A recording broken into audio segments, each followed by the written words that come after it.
pressure is fun, man. It makes you or breaks you, like the old saying goes. But I think it's gonna, like I said, it's gonna make you or break you, but it's also gonna help you be resilient because at the end of the day, you still can go back, and do better the next game. You can have all these life lessons and learn from it. I mean, still execute the next game. But I think the real pressure is waking up people who have 9 to 5s or trying to make ends meet or on the rent or feed their kids a single parent. I think that's the real pressure. But I feel like playing sports is it's just fun, but there's no pressure. I don't feel because like I said, you can either win or lose, and at the end of the day, you're still good. Yeah. The real pressure is like having a 9 to 5, feeding your kids, trying to make ends meet. I think that's the real pressure in life.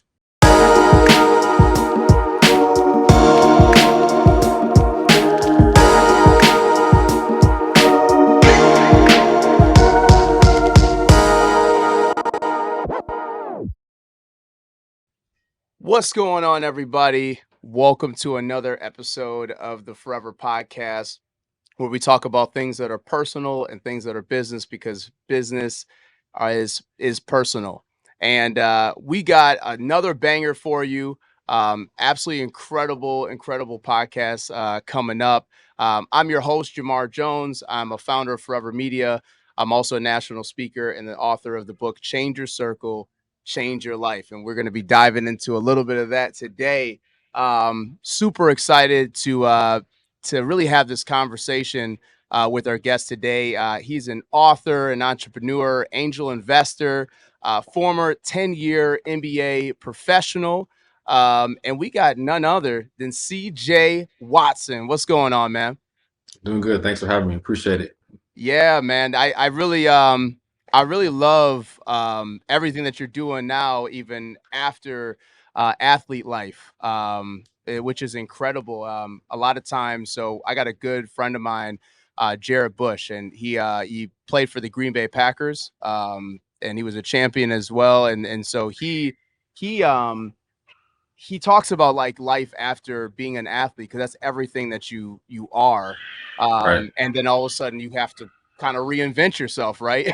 You Yeah, got to for figure sure. out like what's good.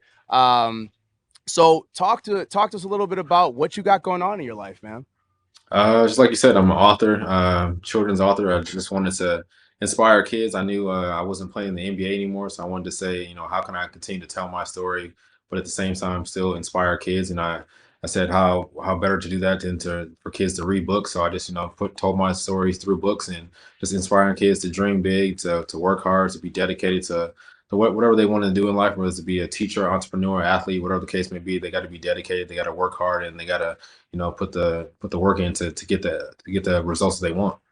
Yeah, for sure. And what makes you so passionate about for the youth, man? Like why? Like if you could have wrote a book about your life or Right. something else, like why kids?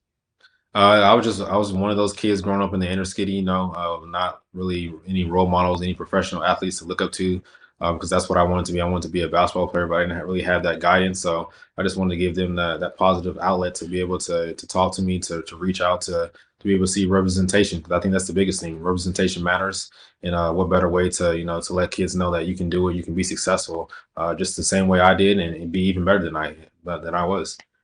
Yeah. Yeah, and so what can you give us a little like a quick story on like some of the impact that your books have had for the youth? I'm sure that you've got something Yeah.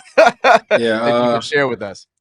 I think for me, just to getting the biggest joy is just seeing the smiles on the kids' faces. This morning, I did a book reading and to some kindergarten classes, and they just, were super excited about the story. We're very in tune, resonated with the story. I talk about my upbringing in the inner city in the book, and then for me, going to living in the inner city, then going to a private school, and those two different dynamics. So I think they really resonate with that because the school was in the inner city also. So, like I said, it's just being an example for the kids and just being a positive role model for them.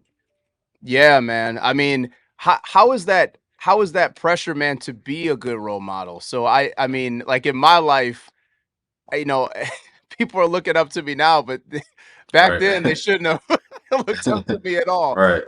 So like, how is that pressure, man, to constantly deliver and be that role model? It's no pressure at all. I mean, you just got to be yourself. I feel like we're all role models in some kind of way.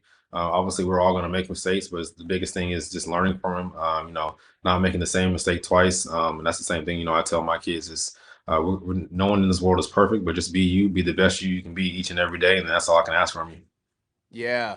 Yeah, definitely. Cause I feel like for myself, once I started to really just be myself authentically, that's when everything actually started to move for me. The moment Right, I just was starting to be like other people, "Oh, this is successful for them, so I'm gonna try to lean over there, I'm gonna try to do this." That's right. where it was very painful, and it wasn't really working. But now, things are clicking when you're just yourself, so that's a super, super important message. Let talk to me a little bit about what you're doing in the nonprofit space. Like you got a lot of things spinning right now. So talk to me about what you Yeah, got I'm going all on over in the the place. nonprofit space.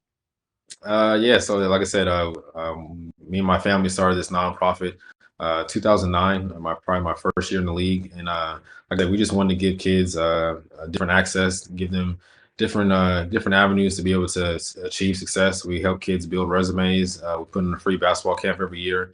We do an out Yeah. of school program for kids, and then we also have a Black History essay contest. Then we have a luncheon for the kids. So for the essay contest, it was big for me because before I played in the NBA game, I've never been to an NBA game. And all the winners that we fly from Vegas, when I played in the NBA, we used to fly them to every city I played in, bring them to half court, let them get recognized, meet the players, meet the coaches, come in the locker room, stuff like that. And now that I'm retired, since I don't play anymore, we fly them to DC.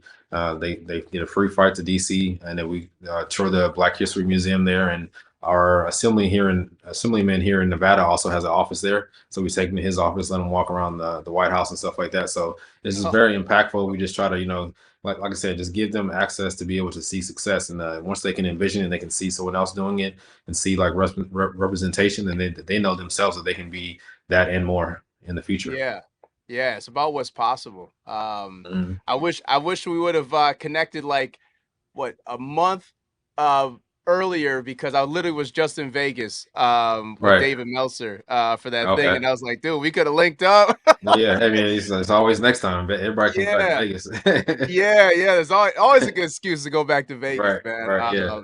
Yeah, crazy city, crazy city. Yeah. Yeah. For sure. No, I love what you're doing in the space, and representation definitely does matter. Like when you see somebody that looks like you know it's possible. And Yep. that's what's so important, man. Just setting that pace and showing people what you can do. Let me kind of take a couple steps back because I know that we kind of talked a little bit about what you got going on now. We'll get into the angel investing. But talk to me a little bit about how the transition it was from being an athlete to now the things that you're doing now. I know for a lot of people it's not instant. Right. Yeah. Yeah. It's kind of hard. Like I said, every athlete is different. I think for me, it was my mom always taught me to do things. Like when I was younger, she'd always send me to internships. Even when I played in the NBA, every summer I would come back home. I would go to Google. I would go to Facebook. I would go to EA Sports. I would go to real estate internships and just see things that I had an interest in and see if I wanted to do those. Prior to ending my career, and I never knew when my career could end. It could have ended year three. It could have ended in year five, but obviously it ended in year 10. So it was a lot longer than I really expected, and anyone probably thought I would have been in the NBA. So I was definitely prepared each and every year, every summer. Like I said, I was doing internships to be prepared of what I wanted to do next, and still to this day, I really don't know. But like I said, I just took a different route. I went into the angel investing thing. I started being an author, being an entrepreneur. So I kind of just dip and dabble in every little thing that interests me, and I think that's kind of helped me progress into my life after basketball. Yeah, so you actually were intentional about getting yourself into things before the actual departure Yeah, yeah, from for the sure. That was a big thing for me. Like I said, I just wanted to do things. I knew I was interested in real estate. I knew I yeah. like video games, so I went to EA Sports. I loved Google and Facebook, and those things kind of interest me.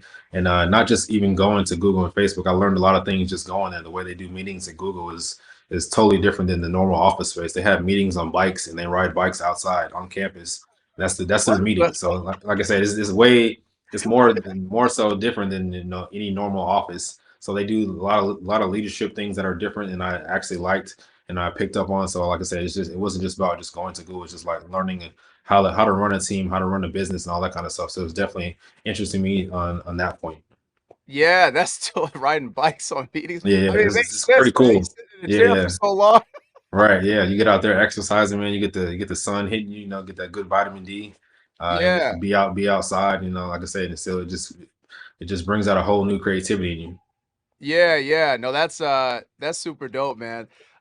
So I was telling I told my brothers that I was gonna be on a podcast with you.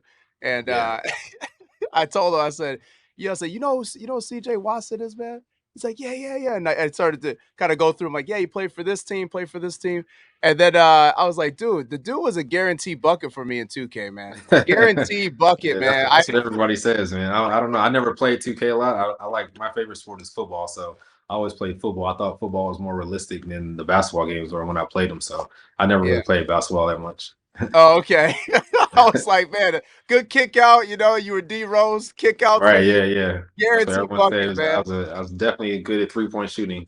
They had you right on that one. They had you Right. right. No, that's dope. So tell us, as far as for our audience, we have a lot of entrepreneurs, we got a lot of people in business. Um, Tell us a little bit about the angel investing and kind of what one of your biggest learning lessons through being involved with businesses and also investing. Just learning the creativity of founders. Like I said, angel investing wasn't really something I really knew much about before. Quick story how I got involved into it. I had a contract with a brand to do some ambassador stuff for them, and they gave me equity instead of cash. And at the time, that really wasn't a thought after. You always wanted the money instead of equity, and so I Right. took the equity. I didn't know anything about the company, and fast forward like a year later, I just took my equity and cashed out because I saw the company wasn't growing as fast as they said it would, and I actually got a pretty good, nice little chunk of change, but probably more than I got cash, and that was my first initial kind of angel investing VC kind of start. And then just from there, I just been networking, meeting more founders. Meeting people who are big in the angel investing VC world, and they've told me to read books and all that kind of stuff. So I read books and just like I said, just trying to learn as much as I can. I don't know it all. I'm not saying I know it all, but I'm definitely willing to learn and try to find my way through through this new industry that I'm trying to learn about. Yeah, for sure, man. I actually got a couple connects now kind of knowing about your space and stuff. I probably Yeah. got a couple people I want to introduce you to Okay. that are in that space and yeah, they're doing it, man. So Yeah. no, that's dope, man. I love how you're taking the approach of like, hey, let me just try a couple of these areas. Let me learn, let me, digest that so that way Right. you can kind of figure out what it's funny that you say you don't even still know what you want to do. I Right. think you're doing it. I think you're doing it. Right. Yeah. Yeah. I'm just out here just freelancing, man. I don't know what I'm doing, but I'm just having fun doing it. Like I said, learning, and I want to learn. I want to learn about things that I'm interested in. If I'm not interested, then I really don't want to learn. So I know that's not for me. But these things that I am now, I want to learn about it, and I want to continue to learn. Yeah, for sure, man. What's a story that you can give us that maybe a lot of people won't know about your kind of your time in the NBA that people might not, understand or maybe it's not 100% true. I always like to hear those stories because the outside facade is always one thing and that's what everybody, takes in, but there's always some behind the scenes story to things. Yeah, I think the biggest thing is just the amount of money NBA players make. I think obviously they do make a lot of money in a short period of time, but also you just all the taxes that you get hit with. Federal state tax, and every time people don't know this, but every time you play in a city or go to like LA or New York, you got to pay taxes in that state also. So Yeah. it's like a work tax. So people don't really understand that, but I think just the business part of the basketball is what people don't really understand and kind of take for granted. Yeah, 100%. I mean, because people just see especially, the upper echelon of Yeah, yeah, players, and they're just looking at those deals, and that's all right, they got in their mind. But right. little do they know that's only like 5% of the right Right. Yeah. of Everybody else the players. is like living, and not saying that they're living paycheck to paycheck, but they're living and trying to budget their lives, trying to make it to, 40 or 50 and 60, 70 years old. And those guys, they'll probably be fine, throughout because they make so much money, but it's only a small amount of those people who make 40 and $50 million a year. Exactly, man. So what would you say to I had actually a kid that he's probably about 16, 17, and I had spoke at a high school and he looked at me and I said, "Well, what are you interested in, man?" He's like, "Football." And I said, "All right, cool." And I said, "Do you have any other kind of interests or ideas about things that you want to do?" He's like, "Nah, man, football's it. Right. It's my number one plan." I said, "Do you have a Right. plan B at all? Like just any other thing that you're at least interested in?" And he's like, "Nah, if you have a plan B, then you're already failing on plan A or something like that." He was so Right. confident. And I said, Yeah. "Dude, I Yeah. talk to athletes, I talk to people, man. You gotta like, yes, the dream, but like one injury, you're done. Right. Like Yeah. it Yeah. could really affect everything." But what would you say to that kid that they are only focused on sports and then that's it? I mean, the kid you're talking about, I love his confidence. I mean, I feel like I was me and probably a whole bunch of athletes are just like that. We just know basketball, basketball, basketball, and for like 20 years, that was all my life. But I would say to any kid out there that definitely have that plan A, but you definitely got to have a plan B. I think just because you work or trying to get to the league, NFL or NBA, whatever the case may be, you can always work as a general manager, as a trainer. So go to school and get those degrees and try to figure out because what if, like you said, what if you get injured? Then you can't play anymore. But you still can have that love for the game, football or basketball, and still affect the game in some way in a positive manner. Like I said, being a general manager, a president, or a trainer or a coach, whatever the case may be, you still can affect kids' lives and be an inspiration for the other kids that's coming up for the next generation.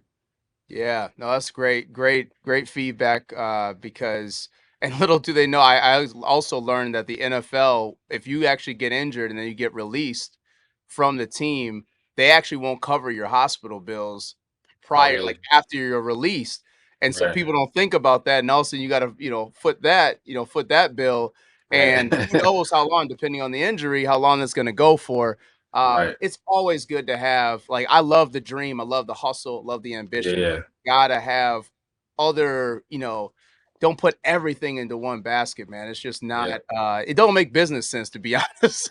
Yeah, yeah. Just like when my first financial advisor used to tell me, don't put all your eggs in one basket. You got to diversify, and it's the same thing. You don't want to put all your dreams on one goal or get into the NBA. You gotta get your education because what if you don't have that? Then Yeah. you're pretty much screwed. Yeah, yeah, 100%, man, 100%. What can you describe just kind of a moment, maybe a very, like, intense moment within, you playing, um just what is it like when you got that pressure, I used to coach basketball, AAU league. Um, Mhm. so I always love basketball, I love the things about it. What describe to us like what that pressure is really like when you got everything on the line and you gotta, push through, the crowd is roaring, you got, it's final seconds. What is that? What's running through a real like a player's mind? I don't, like, dude, like Yeah. it's kind of Um, crazy. Yeah, I think, I mean, at the end of the day, I think pressure is fun, man. It makes you or breaks you, like the old saying goes. But I think like I said, it's gonna make you or break you, but it's also gonna help you be resilient because at the end of the day, you still can go back, and do better the next game. You can have all these life lessons and learn from it. I mean, still execute the next game. But I think the real pressure is waking up people who have 9 to 5s or trying to make ends meet or on the rent or feed their kids a single parent. I think that's the real pressure. But I feel like playing sports is it's just fun, but there's no pressure. I don't feel like because like I said, you can either win or lose, and at the end of the day, you still, you're still good. But Yeah. the real pressure is like having a 9 to 5, feeding your kids, trying to make ends meet. I think that's the real pressure in life. Yeah, and I love that you gave that metaphor because and that's the reason why I asked you, because also what you're doing today is kind of like you took, you know, the learnings that you've had for the past 10 years, and then also you were also discovering yourself Yeah. through those things, but you took all that and now you're just applying it in a different way, which I Right. think is absolutely incredible, to do that. And from being an author, like an author, what was that experience like writing your first book? Like how was that? I know for me it was I did it in 6 months. A lot of people are like, dude, you Yeah. did it in 6 months, like this is Right. crazy. But it was definitely a grueling process.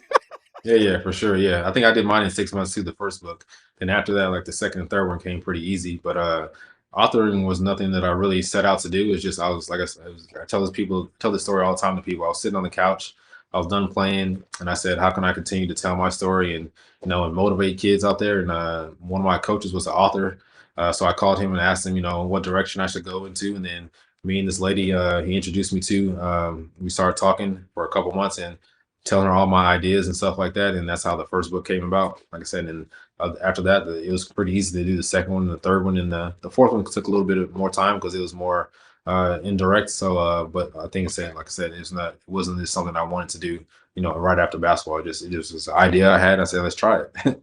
Yeah, yeah, for sure. No, that's and the fact that you did it, that's the Yeah. biggest thing. Like a lot of people talk about writing books, but they don't ever get around to doing it. Yeah, yeah, it's definitely, man. It's time consuming. For me, I'm a person that like when I start something, I want to finish it. So once I started, I definitely had thoughts about quitting and and giving up and or just pushing it off and just waiting for a different time. But like I said, I want to once I start things, I want to finish it. Yeah, for sure, man. What I know a lot of people will once this episode gets released, I know a lot of people are gonna be like, man, how do I get in CJ's inbox and see what's good?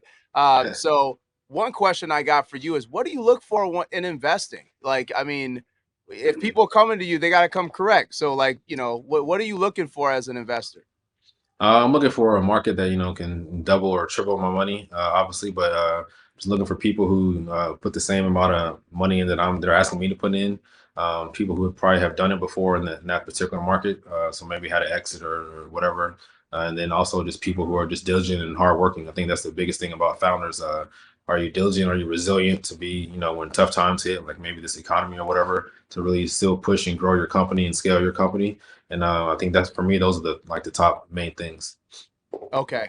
Okay. Is there a certain length that they got to be in business, or, is there any kind of red flags that you see like, okay, I don't really want to dabble in that. Mostly, I invest in late stage companies because you can hopefully get your money back in maybe 2 to 3, maybe 4 years, and then earlier stage startups are like maybe 7 to 10 years plus. But like I said, I like late stage because I made the bulk of my money early, so I'm trying to make this money last and stretch. So I can't put Right. everything into early stage and wait 7 to 10 years. I still got kids, I still gotta feed them and stuff like that. So my like I said, my thesis is definitely late stage mostly. Yeah. And are you into I know for myself, I haven't got into it yet, but are you into stocks and kind of and those investments? I'm into stocks a little bit, but not as much. Like I said, I read decks and every day and talk to founders here and there. Definitely friends of founders that I've made friendships with over the time, meeting them and networking and stuff like that. So definitely always up to meeting new people and seeing where the conversation goes. Yeah, for sure. For sure. So you're open at least to some connections and having those conversations. Oh yeah, for sure. Always. Yeah, I'm definitely never turning on a conversation because I might know someone that might be into early stage or might be into that market and can introduce them. So I'm always down to help people, even if I don't invest or can help them out. I'm always down just to help them out or make that introduction. Yeah, I mean, I always tell people you got to add value. So wherever Yeah, you're yeah, going, add some value to what they're doing, and then yeah, even if it's not a good fit, you add value by hooking them up with somebody else or making an yeah. introduction. They think about you later on. They could reach Mhm. back out. Hey, I got somebody else. I know you said you were into the late stage game. Right. This is an opportunity. All of a sudden, that pays off. So you never know where a relationship is going to go, Yeah. especially for timing. Yeah, for sure. Never burn those bridges. Yeah, never, never. So, one of the last questions I want to ask you, man, what's next for you? Like I know you're juggling a lot of stuff, but like what does the next kind of chapter look like for you? And what are those goals? I think just growing the foundation, trying to make it bigger, getting the brand, getting the message out there. Growing the books, getting those out there. Also, maybe making some more investments, maybe getting some unicorns, some exits, Yeah. and also just being a great father. I think being a great father and trying to build my kids up and teach them generational wealth and build generational wealth for them. Yeah. No, that's special, man. That's special. Anybody that you think that could really benefit from this podcast? Do you have anybody in mind that could benefit from kind of hearing this message today? Oh yeah, for sure. Yeah, yeah, I'm definitely gonna send it to some people whenever it's done and Oh yeah. recorded or whatever. Yeah, just send it to me, and I'll definitely send it to people. And if you need any connections or want anybody on the show that that I may know, I'll definitely reach out to them and tell them to get on your podcast and drop some knowledge. That's what it's Oh all about, yeah, for spreading the sure, word. man. For sure. No, that sounds good. All right. Where can people find you at and your socials? You can find my socials on Twitter, Instagram, quietstorm_32. You can get my books on Amazon or on cjpins.com. And get his book, people. If you listening right now, if you watching, get his book. It's good. It's gonna be a great read. And you could just see and hear about the passion that CJ has for community, for affecting people's lives, and especially the youth. And being that good role model for people. And he wants to continue that, within his goals. So thank you so much for the conversation, man. I really appreciate your time. And yeah, we're definitely gonna keep it moving, man. I feel like there's a lot of opportunity out there. So we could definitely keep Yeah, exploring. All right, yeah, for cool. sure, man. Thank Everybody you. that's Thanks for having me. yeah, no, not a problem, man. Not a problem. For anybody that's listening, don't forget to subscribe. We're streaming on all platforms. Also, make sure to subscribe on YouTube as well. And definitely take these takeaways that you've heard today and apply them. Like create action. Really start moving on this stuff. All you got to do is take one step forward, and you never know what that change will be. So, had an awesome time. Thank you for listening and thank you for watching. And until the next time, peace. Don't forget to like, comment, and subscribe. And don't forget to hit that notification bell for more amazing content that we're going to be putting out. And don't forget, you can change your circle to change your life.